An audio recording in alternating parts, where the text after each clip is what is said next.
Bhagavad Gita is a book of mankind's collected experience of and answers to life's most basic questions. Who I am, from where do I come, what is my purpose and destiny, and most practically, how do I find happiness? These podcasts originate in the lectures of Neil Bhatt, a disciple of Swami Chinmayananda. They are presented here in 20 to 30-minute segments, each covering 3 of the Gita's 701 verses. Welcome to Gita Wisdom for Daily Living. So we have been discussing chapter 10, Vibhuti Yoga, Yoga of Divine Glories. In Chandogya Upanishad, there is a great statement which says, that thou art, tattvamasi, you are that which you are seeking, the ultimate reality, God, who has unlimited power, omnipresence, omniscience, you are that. So that's the statement, tattvamasi, you are that. So the quest in life is to find that synchronization. Right now I consider myself to be a limited being.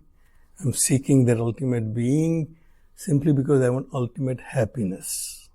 I want unbroken happiness which does not limit me. So that statement of tattvamasi is elaborated in Bhagavad Gita in 18 chapters, according to many commentators. That this statement of that thou art, you are that, is explained in Bhagavad Gita in a manner which we can understand. So the first 6 chapters talked about you. You and I as the limited beings. We have our own limitations. My physical structure is limited. My mind is limited. My intellect is limited. So that's me. That's explained in first 6 chapters, explaining how one should work, how actions work, why we get sorrows, why we get failures, because we have not learned how to act in this world. So the action is explained in first 6 chapters, which we call Karma Yoga.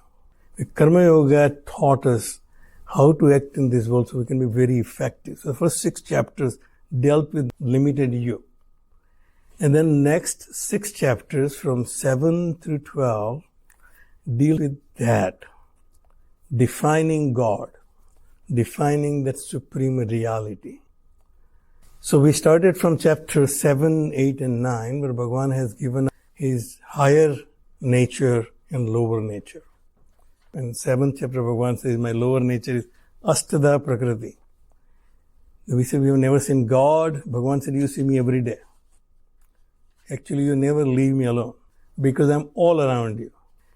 These 5 great elements, Bhumi, Apa, Anulaha, Vayu, who come from earth to sky, 5 great elements, plus Mana, Buddhi, Ahankar, mind, intellect, and ego. Ego is not, ego means he's egotistical. Ego means that sense of I am the doer is ego. That makes 8. And he said that is my lower nature. That's me in a grossest form where you can perceive through your senses. So you're seeing my lower nature all around you, but you're not recognizing that that's me. You are seeing waves but missing the ocean. You're focusing on the waves, you're not realizing the nature of the ocean. Bhagavan said that's my lower prakriti. My higher prakriti is unmanifest, that which you cannot see, that which is hidden, but supporting this lower nature. It is like in my own self, you can see my actions, you can see my reactions, you can see my physical structure, but what's working behind me is my consciousness, which is making me do this. That's unseen to you, so that's unmanifest. So Bhagavan said, other than this lower prakriti, my higher prakriti, which is unmanifest self, which is supporting this manifest prakriti. And then beyond this two is my para prakriti, which is completely different, which is not contaminated by, not conditioned by any of these prakritis. From you, thou to that is the quest of life. To identifying right now with this limited body, mind and intellect, I consider this is me. So myself I have defined as this body, this mind, this intellect. The quest is to undo this identification and identify with the real me. Real me is that which wakes up in the morning and say, I am. Anything I do, I start with I and then add everything to it. I am doing, I'm waking. That I is not defined because anytime I try to define it, it turns out to be a relationship. If somebody says, this is me, well, that's just a body. Somebody says, okay, then who are you? So I'm an architect. Well, that's your profession. Who are you? I'm my father's son. That's a relationship. So everything we define as I turns out to be a relationship of some kind or possession.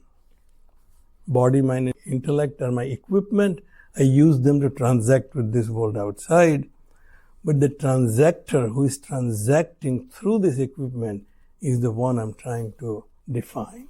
So chapter 7 through 11 define that reality. And then chapter 12 culminates into Bhakti Yoga, the yoga of devotion. I can only develop devotion if I know someone. I cannot fall in love with a girl I have never met before, or never heard about.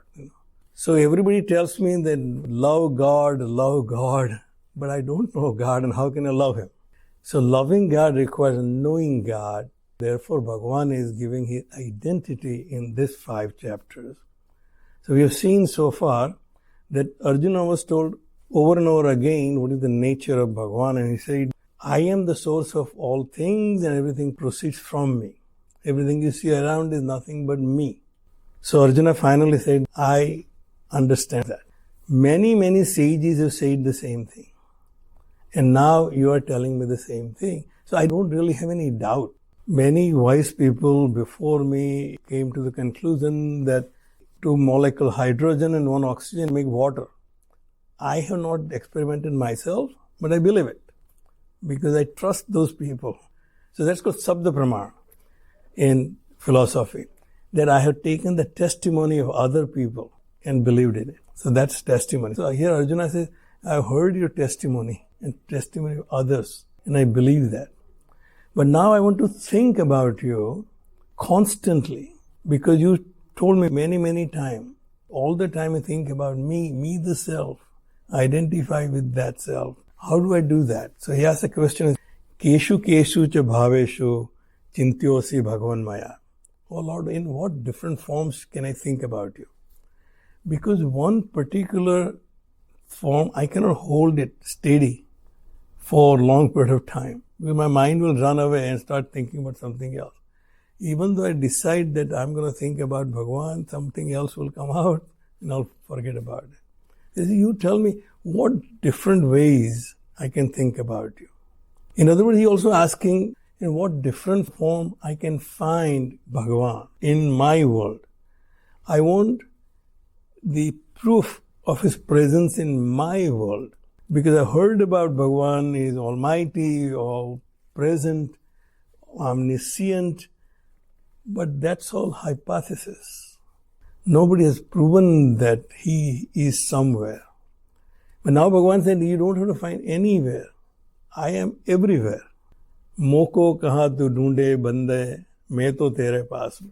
He said, you find myself all around you. The Ashtadha Prakriti is me. He said, but that's very difficult for me. I cannot say that's Bhagavan and that's Bhagavan and that's Bhagavan. So give me some pointers, give me some indicators in what different form I should think about you, Bhagavan. So then Bhagavan says, my glory is infinite. It cannot be described. It's like somebody tells you, count your hair. Not really possible. Uncountable. However, I'll give you some pointers. So he gives few examples to think about. And in starting that enumeration, he clarifies and says, Aham Atma Gudakesha Sarva Bhuta Ashaya Sthitaha. So keep in mind that I, the self, is residing in the hearts of all beings. That means at the core of all beings is my own self. If myself and his self is one and the same, then how far I am from him is the question. So Bhagavan said, I am yourself You just have to identify with yourself as myself. Aham adihi madhyaha cha bhutanam anta eva cha. I am the source of all beings to come into existence. I am supporting their existence in time and space. And I am also the cause for the end. I am the stuff these beings are made up of. And then he continued giving examples from Vedic time and then Puranic time. They starts with Adityanam Aham Vishnuhu.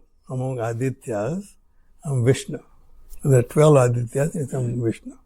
He continues many examples from Vedic period, then he moves on to Puranic examples. So verse 30 it says, Prahaladascha asmi daityana kalaha kalayatamaham. Among Daityas and Prahalad. So Bhagavan gives examples from each category which is the most prominent. Because it is very easy for us to see the reality in prominence. What a human body can do, if you want to know, you have to look at Olympics and all the stuff people do. You and I, with our bodies, we can figure out what the capacity of our bodies are. But when I look at Olympics, I can see how fast a person can run, if he trains himself, or how high he can jump also. So when we look at the prominent examples, we see the reality as it is. So Bhagavan says that Prahaladascha asmi daityana. Among Daityas. Swamiji said, it's not that Bhagavan is only in the good and he has no control over the bad. So that's typically we think, if Bhagavan is there, why all this evil exist in this world? Bhagavan says, well, I have control over that evil too. But because I have delegated all this task to each one of you to figure out whether you want to be evil or good, you yourself decide what you want to be. And therefore, the people who decided that there is no God, what we see is the reality, those people are called Daityas. Daityas are constantly against Devas. They do not recognize Vishnu as the Supreme God or Narayana as the Supreme God. They do not believe that there is a one central authority which creates, maintains and destroys this world. So therefore, what I see is what I get. The Daityanam Prahaladascha asmi. Among Daityas, Diti's descendants are Daityas. So Kashyap Muni has several wives, but one is Aditi's sons are Adityas. We have seen among Aditya and Vishnu, which are the divine. Ditis and the Daityas who constantly fought with Devas. Those negative tendencies which are constantly fighting with my positive tendencies. They are the Daityas. Among Daityas, I'm Prahalad. He was son of Hiranyakashipu, who said, there is no God other than me. Hiranyaya Namaha. You chant every morning, Hiranyaya Namaha. Prahalad said, no, Om Narayanaya Namaha. He said, Narayana is the supreme, not Hiranyakashipu is supreme. And therefore he was punished. But Hiranyakashipu couldn't do anything. This is also something like we can see, there are several countries where we have communism, where they do not believe in having churches or temples or mosques. They just pray to the state. The pictures of the head of the party everywhere is because that's the power. So Daityana Prahaladascha asmi. Even among Daitya, there are people who rise above these limitations. Even in my own self, some very strong, powerful, positive thought will rise above all my negative thought and claim victory over my negativity. So Bhagavan says, that's me. Among Daityas and Prahalada. Kalaha kalayatamaham. I'm time among reckoners, organizers, controllers. There is a system which organizes things in this universe. So many of the philosophers have not recognized a central authority, which we call God or Brahman. But they have said that the time is the fundamental reality. There has to be some fundamental reality. Everything else emerges from the fundamental reality. There is fundamental earth, and out of this, the life has grown on this planet. So from our point of view, earth is fundamental. From Vedantic perspective, the Brahman is fundamental, consciousness is fundamental, and everything else is emergent reality. Consciousness remains causeless cause for everything that I see. Some philosophers say the time is fundamental. Therefore, we have a concept of Mahakala. That remains constant. In our new quantum physics also says the same thing. The time does not flow. Time is stagnant. It's all-pervading. But the way we see the event, it creates time for past, present, and future for us. Something which is in past for me is maybe present for somebody. And something which is in future from me must be present for someone else. A procession is passing by. People who are in the middle of the procession, for them that float is present. Float which has gone through, that's in past, and one which is coming through is in future. So Kalaha Kalayatamaham, I am that fundamental time which organizes everything in terms of cause and effect. So Bhagavan said, I am the cause and everything is in effect. But here it says that time is the cause and everything is in effect. Mruganam cha mrugendro aham. Among animals, I'm lion. Lion is the king of animals in jungle.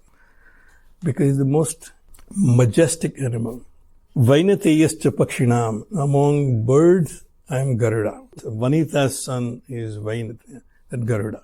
Even here, eagle is our national bird because the most majestic bird. So we can see that Bhagavan is quoting examples from animal kingdom, from the nature which we experience. Anytime you see excellence, consider that because of me, because of my presence. And that's worshipable. Excellence is worthy of worship. Pavanaha pavatam asmi. Among purifiers, I'm wind. So there are 5 great elements. Bhumi, Apa, Anala, Vayu, Kam. Out of this, Bhumi gets contaminated. The earth gets contaminated. Space remains uncontaminated. Other 3 are the purifiers. Water, air, and fire. They're purifier. Either you can wash it down, you can blow down, or you burn down. So they're purifiers. Bhagavan said, out of them I'm wind.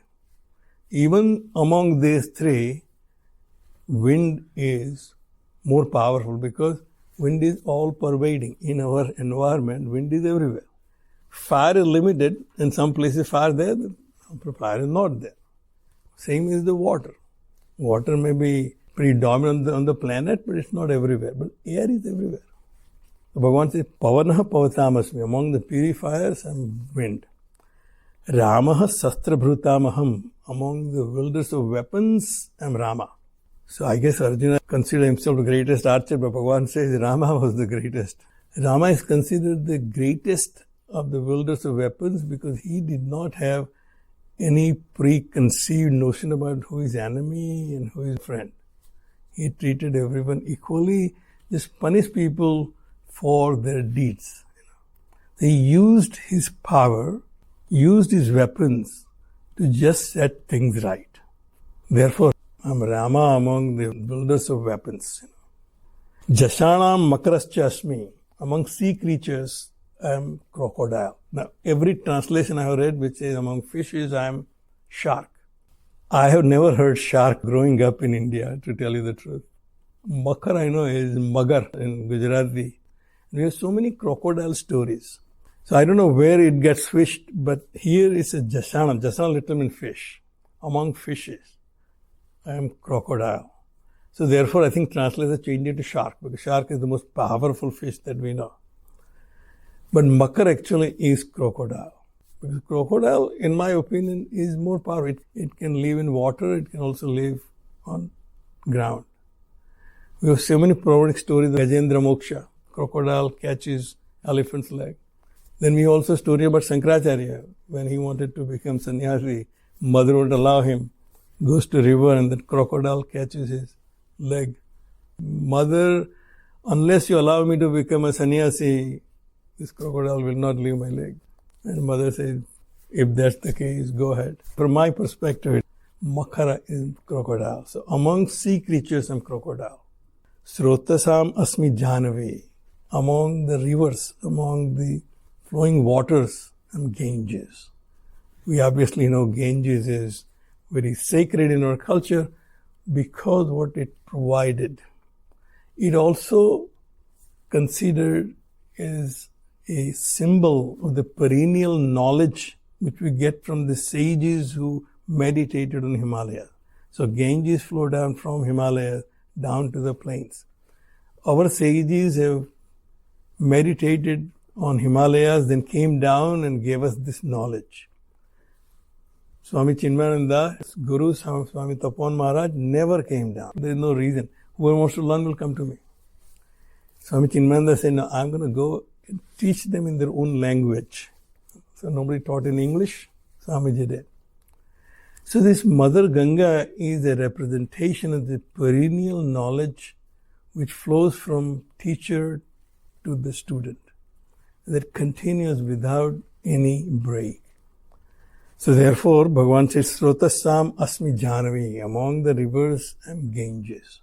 And the last verse says, Sarganam Adihi Antacha Madhyamcha Eva Aham Arjuna. Sarga means any creation. Creation, I am the beginning, middle, and the end. This is similar to verse 20, where he says, Aham Adi cha Madhya cha Bhutana Manta Eva cha. He's repeating that. But it's in a slightly different context. In there he says, I am the stuff which everything is made up of. So I am the source of all the being. Here he says that everything is coming into being. The creation is created because of me. So I am the cause for the creation. So we know that there are two causes required for any creation to come into existence. Anything we see is an effect. If we see pizza in our vision center, that's an effect.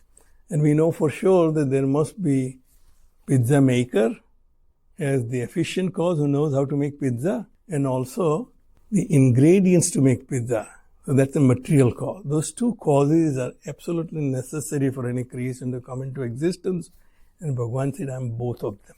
He said, I am the cause which knows how to create. I am the cause which providing the material. Therefore, he said, the Sarganam Adihi Antacha Madhya. I am the cause for their coming into existence. I am the cause for them to remain in existence in time and space. And I am the cause for them to get destroyed. Sarganam Adihi Antacha Madhyam Chevam Arjuna Adhyatma Vidya Vidyanam. And among all knowledges, I am self-knowledge. So I may learn everything that is available to me. And the goal of doing that is to be happy. Then, why did you go to college? He said, well, because I wanted to get degree. He said, why did you want to get degree? He said, because I want to get a good job. And he said, why do you want a good job? Because I want to make money. But why do you want more money? Because then I can have a big house and marry a beautiful girl. Why do you want all that? Because I want to be happy. Bottom line is, I want to be happy. Anything that I can learn from this world does not have capacity to give me complete happiness. Adhyatma Vidya, the knowledge about myself, is the only knowledge which has capacity to give me unlimited happiness. Because happiness lies within me. Vedanta said, my nature is Sat, Chit and Ananda. Ananda is my nature. Therefore we complain when I am in a sorrow. When I experience sorrow, it's not a natural condition, just like illness is not my natural condition. I complain. I go to doctor, fix me as quickly as possible. Same way, when I feel sorrow, it's not a natural condition for me, and therefore I complain and say, fix me. Put me back into my happy mood. Therefore, Bhagavan said, Adhyatma Vidya Vidyana. Among all the knowledges, and the knowledge which makes you happy, that finds your own happiness. Vadaha Pravadatam Aham. And among all the arguments, I am Vadaha, logical dialogue. Among all the dialogues, I should say, among all the arguments, I am logical argument. Obviously, in our system, we have divided discussions in three categories. Vada, Vivada, and Vitanda. It was called Jalpa, Vada, and Vitanda. The jalpa or vivad is something I'm constantly trying to overpower by just refuting his point. Whether it's right or wrong, I'll refute it. Just like Obama's administration. Republicans decided whatever he does, we have to oppose it, whether it's right or wrong. That's jalpa. Vitanda is, I may give false argument to make my opponent lose the argument. That vitanda. Vad is logical discussion or argument to find the truth. If you have a logical discussion, we're trying to get to the bottom of the reality, what it is, what is truth. That's vada. So that's the most productive type of a dialogue. So therefore Bhagavan said, Vadaha pravadatamaham. Among all the dialogues, I'm Vada. I'm logical discussion. We'll stop right here. If you find this podcast helpful, please support it by donating any amount by going to the episode's website at neilbhatt.podbean.com or at chinmayarichmond.org. Thank you. Om Sarve Bhavantu Sukhina Sarve Santu Niramayaha Sarve Bhadrani Pashyantu Ma Kaschid Dukkha Bhag Bhave. Om Shanti Shanti Shanti. Harihi Om. Shri Gurubhyo Namaha. Harihi Om.